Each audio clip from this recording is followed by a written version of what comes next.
Jibril dibangkitkan daripada matinya dan dikatakan kepada dia, wahai Jibril, cari kekasihku Muhammad.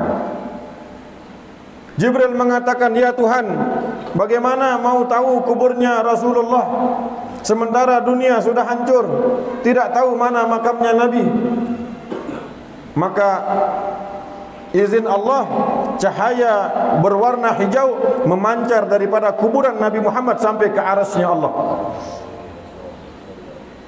Langsung Jibril mengatakan, ya Allah, di mana saya cari kekasihmu Muhammad? Pada tempat yang ada cahaya berwarna hijau. Maka dicari tempat tersebut, baginda seperti tertidur. Dibangkitkan Rasulullah dengan perlahan, ya Rasulullah, ya Habibi ya Rasulullah, wahai kekasihku Rasulullah. Maka Nabi Muhammad bangkit seperti orang baru tidur, marak dengan ngase tinduk, terduduk. Bangun, diusap matanya Nabi, mengatakan, hari apa ini ya Jibril? Maka Jibril mengatakan, as-sa'ah ya Rasulullah, ini hari kebangkitan wahai Nabi Muhammad. Hari hisab ya Rasulullah, hari hisab, hari hisab, ini hari hisab. Maka Rasulullah yang dicarinya pertama kali umatnya. Mana umat saya? Sabar wahai Nabi, tenang wahai Rasulullah, umatmu sudah menjadi aman di bawah naunganmu wahai Rasulullah. Begitu sudah tenang, baginda Rasulullah dibangkitkan kubur kedua, kuburan Ma'la yang ada di Mekah. Pada kuburan Ma'la itu terdapat kuburan Sayyidatuna Khadijah Al-Kubra, istri pertama baginda Rasulullah SAW. Dibangkitkan kubur tersebut, kemudian berjalan menuju padang mahsyar Arafah. Kemudian kuburan yang dibangkitkan kedua adalah kuburan Baqi Al-Gharqad di Madinah. Lamun pelungguh sampun haji, sampun umrah, di samping Masjidin Nabawi ada kuburan besar namanya Baqi Al-Gharqad. Di sana dikuburkan putri tercinta Rasulullah, Sayyidatuna Fatimah Zahra Al-Batul. Kemudian Sayyiduna Ja'far At-Tayyar, misan Rasulullah yang putus tangannya di perang Uhud. Di kuburan Baqi dikuburkan Sayyidina Hasan bin Ali bin Abi Thalib, cucu kesayangan Rasulullah yang wajahnya mirip kepada Rasulullah, yang diracun oleh istrinya. Sehingga Nabi pernah mencium mulutnya Sayyidina Hasan, dicium mulutnya. Sayyidina Husain dicium lehernya. Lemak lamun tiang tundang bulan Muharram, saya mau ceritakan tentang sejarah perang Karbala. Asal muasal perang Karbala dan semua daripada kitab-kitab hadis dan sejarah-sejarah besar. Lamun tiang tundang.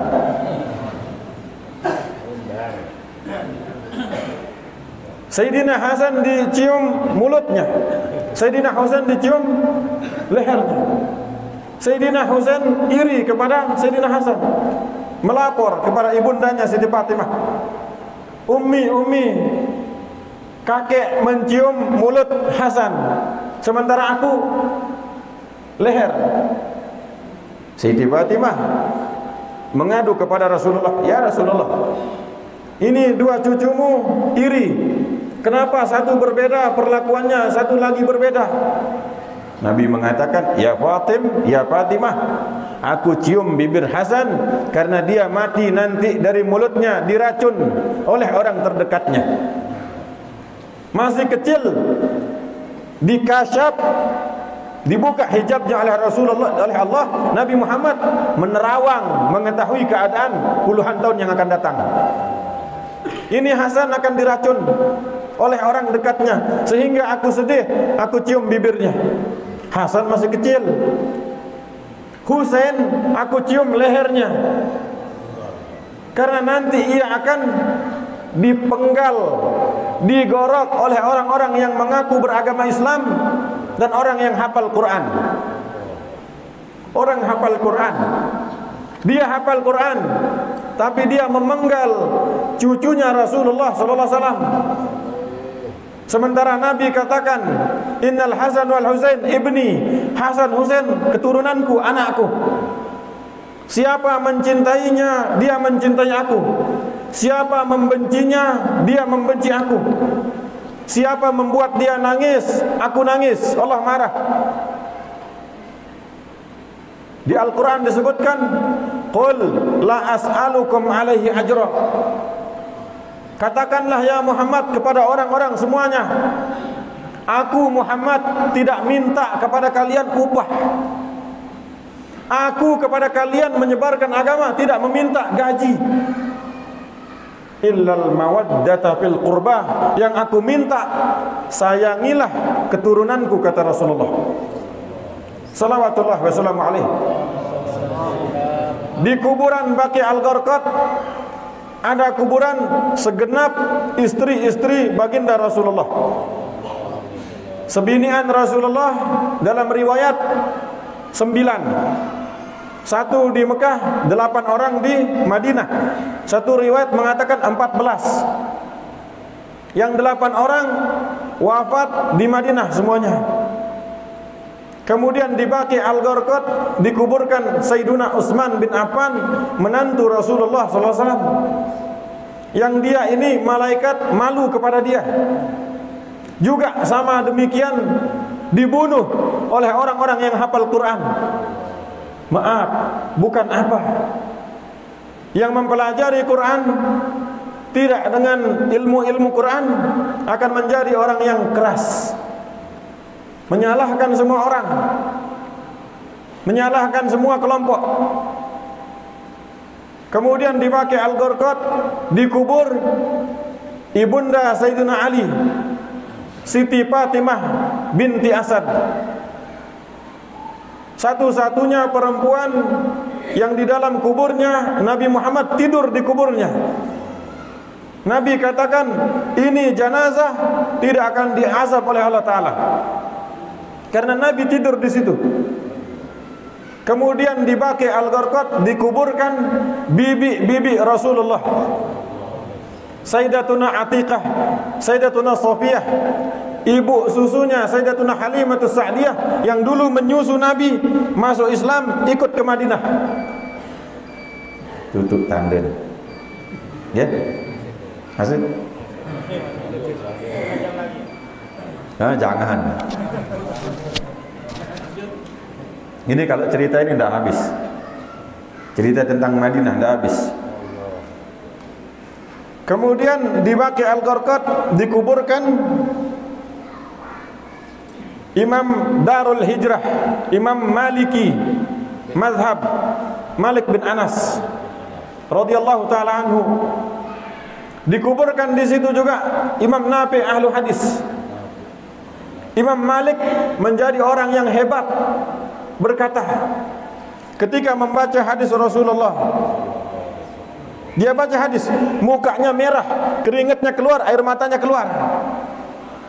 Selesai baca hadis, dia bilang sama muridnya, Fulan, coba lihatkan di balik jubah saya, ada kayaknya binatang yang menggigit.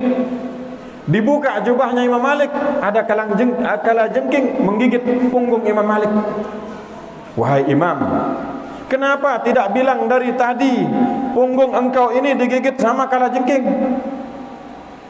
Kenapa engkau menahan sakit yang sedemikian? Imam Malik katakan, saya malu memotong hadis Rasulullah sallallahu alaihi wasallam. Jangan terbaca hadis dia terganggu pelang. Tidak boleh potong karena ini ucapan yang mulia, tidak boleh kita potong. Sehingga mohon maaf, banyak jamaah kita jangan pengajian terbacaan hadis datang, Assalamualaikum. Pokoknya bertabik-tabik. Aturan kita di dalam Ahlus Sunnah wal Jamaah tidak boleh makruh hukumnya mengucap salam di dalam masjid, mengganggu orang yang zikir, mengganggu orang yang sholat. Ni sak nengkerak, ampun bersalam jok selapu. Assalamualaikum. Ente bahlul. Tidak boleh mengganggu orang yang zikir, dan bahkan kita memotong ucapan baginda Rasulullah SAW.